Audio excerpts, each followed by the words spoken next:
Hello friends, so today we are going to discuss the condition for two quadratic equation to have a common root. Before going to start today's topic, let us recap some basic concept of quadratic equation. We know the general expression for quadratic equation is given by ax square plus bx plus c is equal to 0, where a, b and c is real number, belongs to real number, and also a is not equal to 0. And from Sridhar for Acharya's formula, we know that if this equation has two roots, that is alpha and beta, then the value of alpha and beta is given by minus b plus minus root over b square minus 4ac by 2a, right?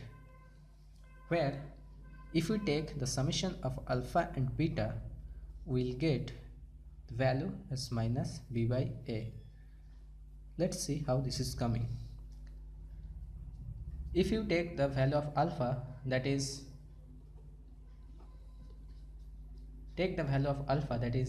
minus b plus root over b square minus 4ac by 2a, and value of beta, that is minus b minus root over b square minus 4ac by 2a. So from this we are getting minus b by 2a plus root over d by 2a. What is d? D is nothing but discriminant, and the value of d is given by b square minus 4ac. So we just replaced b square minus 4ac with the value of d, and from here we are getting minus b by 2a minus d by 2a. So d is getting cancelled out, so we are getting minus 2b by 2a. So at last we are getting minus b by a. So this alpha and beta, that is minus b by a, is known as sum of roots. Similarly, if we take product of alpha and beta, that is known as product of roots, you will find the value of alpha and beta, product of alpha and beta, is c by a. You can get the value in similar way. Also, if you take the difference between alpha and beta, that is alpha and minus beta, we have to take mod because the value of alpha can be both minus b plus root over b square minus 4ac by 2a, or minus b minus root over b square minus 4ac by 2a. For that we are taking mod, and the value of alpha minus beta will get at root over d by a. Now we know the basic expression of quadratic equation, that is x square plus bx plus c is equal to 0, right? Now take a common from both sides. What we will get? We will get x square plus b by ax plus c by a is equal to 0. And from previous section we know that alpha plus beta is equal to minus b by a, and alpha beta is c by a. So putting the value of b by a in this equation, we are getting x square minus alpha plus beta x plus alpha beta equal to 0. We have just put the value of c by a equal to alpha beta and b by a equal to minus alpha plus beta. So next line we are getting x square minus alpha x minus beta x plus alpha beta is equal to 0. From here we are getting, if we take x common, we are getting x minus alpha minus beta common, x minus alpha equal to 0, or we can write this as x minus alpha to x minus beta is equal to 0. That means if an equation is given and you know the roots of that equation, if an equation is given and roots of that equation is given, so you can write down that equation in this form. So now we are going to find out the condition for quadratic equation to have a common root. The condition for two quadratic equation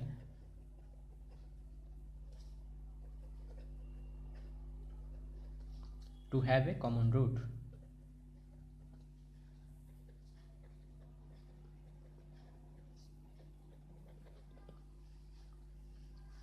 Suppose two quadratic equation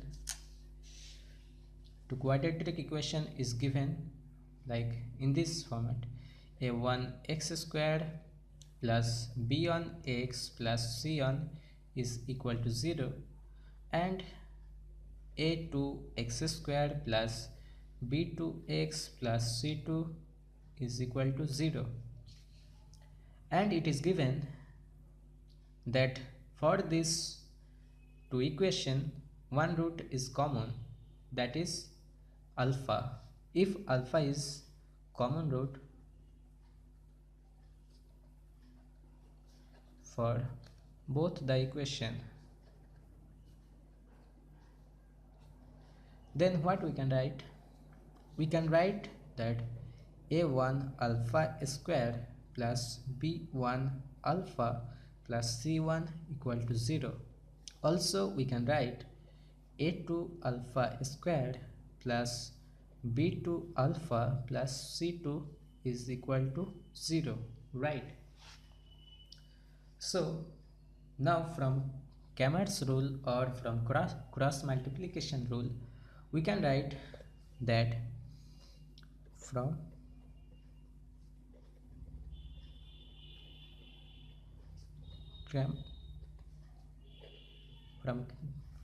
Cramer's rule we can write alpha 1 square by alpha square by b1 c2 minus b2 c1 is equal to alpha by a1 c2 minus a2 c1 equal to 1 by a1 b2 minus a2 b1. This you can write from Cramer's rule. Now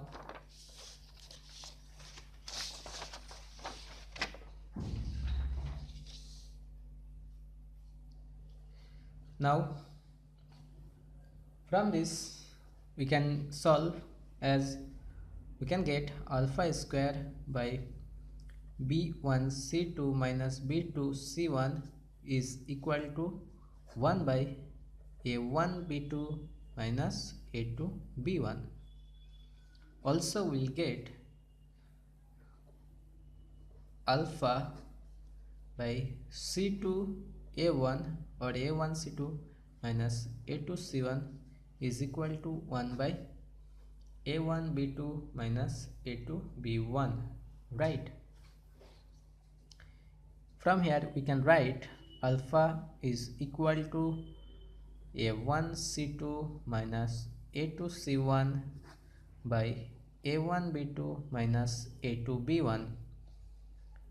Taking a square in both sides, we'll get alpha square is equal to this. From here we'll get alpha square is equal to b1 c2 minus b2 c1 by a1 b2 minus a2 b1, right? So alpha square is equal to this, also alpha square is equal to this. So this two term is equal.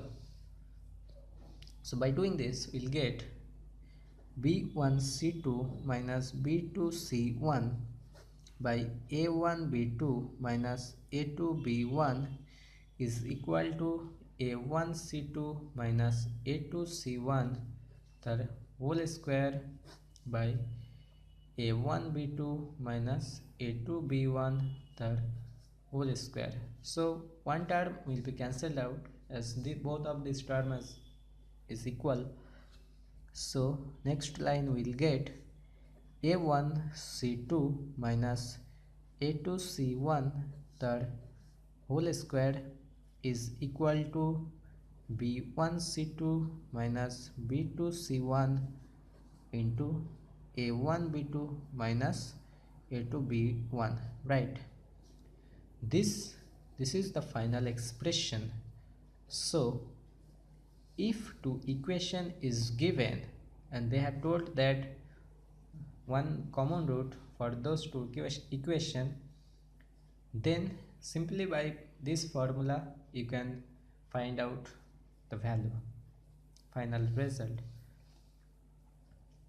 Now suppose example is given, one example is given that two equation is given, that is x square plus bx minus 1 is equal to 0 and x square plus x plus b is equal to 0, and say alpha is common root for both of this equation,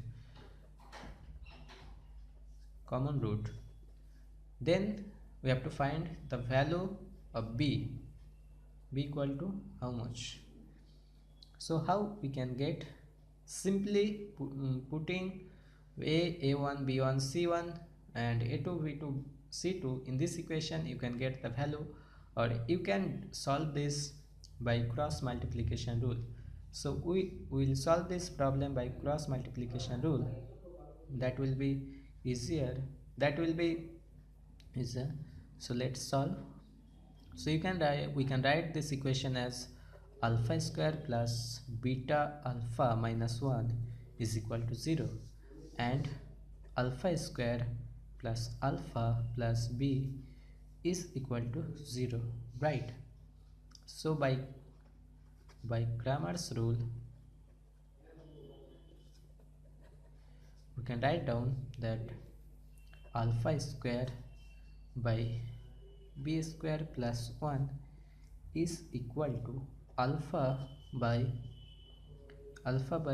b plus 1, b plus 1 is equal to 1 by 1 minus b, 1 by 1 minus b. Now by solving we will get alpha square by b square plus 1 is equal to 1 by 1 minus b, and alpha by b plus 1 is equal to 1 by 1 minus b. So alpha is equal to b plus 1 by 1 minus b, right? So taking square in both sides we'll get alpha square is equal to this.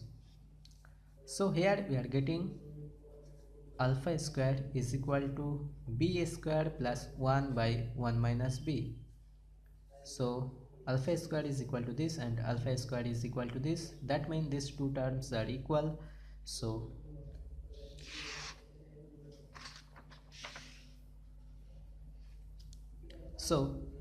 b plus 1 the whole square by 1 minus b the whole square is equal to b square plus 1 by 1 minus b.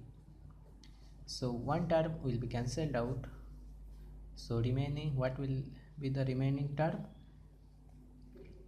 Remaining term will be b square plus 1 into 1 minus b is equal to b plus 1 the whole square.